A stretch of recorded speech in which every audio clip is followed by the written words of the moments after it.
Welcome back to Roy on Rescue. I've had a phenomenal question come in, and it's one that I actually had come back a while ago, but it's taken this long because I've been all the way around the whole subject matter, and I went from actually getting too much into what I would do as a paramedic all the way through to really getting back to the origination of the question, which is, if you were a lay person dealing with lay people, how would you deal with this situation? And here's what it is.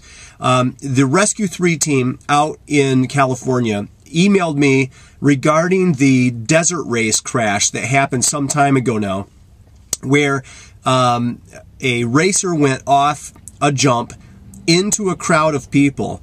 And not only did they injure a great number of people, but there was a number of critically ill or injured to also dead on scenes.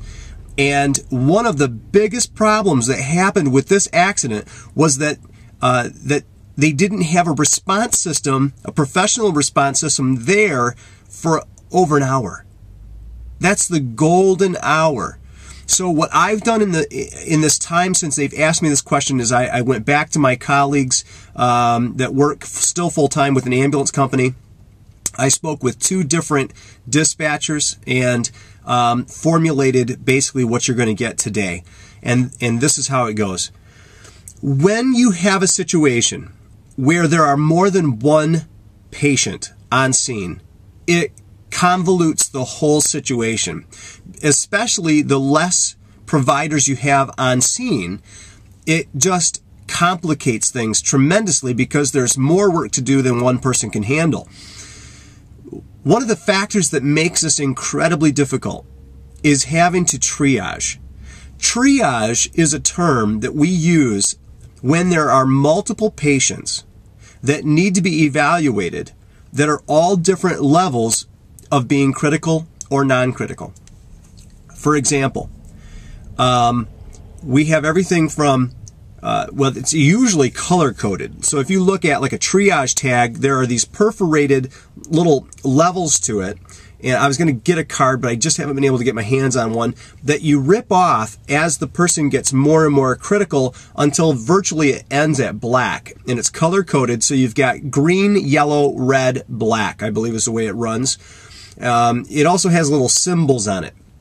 I believe it's got a turtle, it's got a rabbit, and then it's got, I think, a skull and crossbones or something to that effect.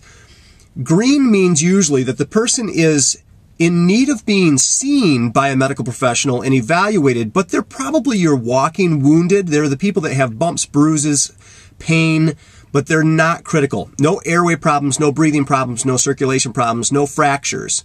If they do have a fracture, it's sustainable. They can maintain some control of it themselves.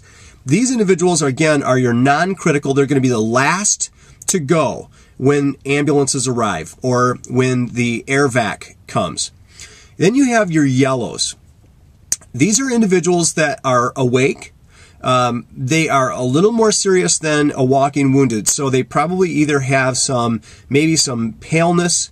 They might be showing some increased pulse rate, increased respiratory rate. They might have a little bit of difficulty breathing, but they still are alert and conscious. And you can usually come back to those people and say, hey, how are you doing? Is it getting any worse? How are you feeling? And they'll explain it to you, and they'll either sustain at that yellow or they will graduate to the next one.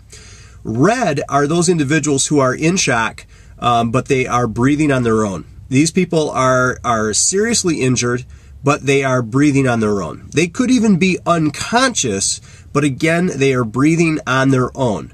These individuals are critical.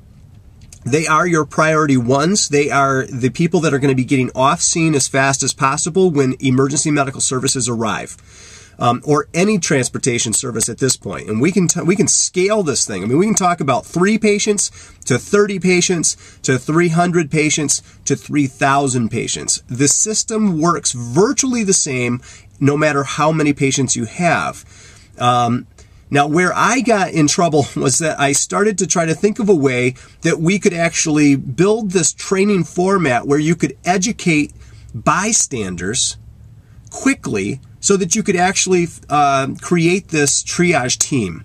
Medical control, transportation officer, medical officer, triage officer, morgue officer, it got a little crazy. Because this is, I mean, when you start doing this at a professional level, this is stuff that you've got to learn how to do. You have to cooperate with the emergency medical services at hand and receiving hospitals. Air evac, you got to have communications by radio. It gets very, very complex, or it can anyways. And after talking to my colleagues, we came down to this.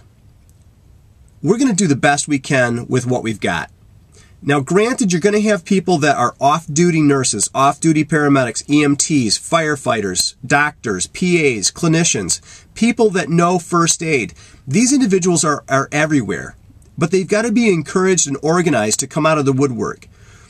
By all means, you can formulate in a situation like this where you've got multiple casualties at all different critical levels. You can definitely formulate a miniature size triage transport center.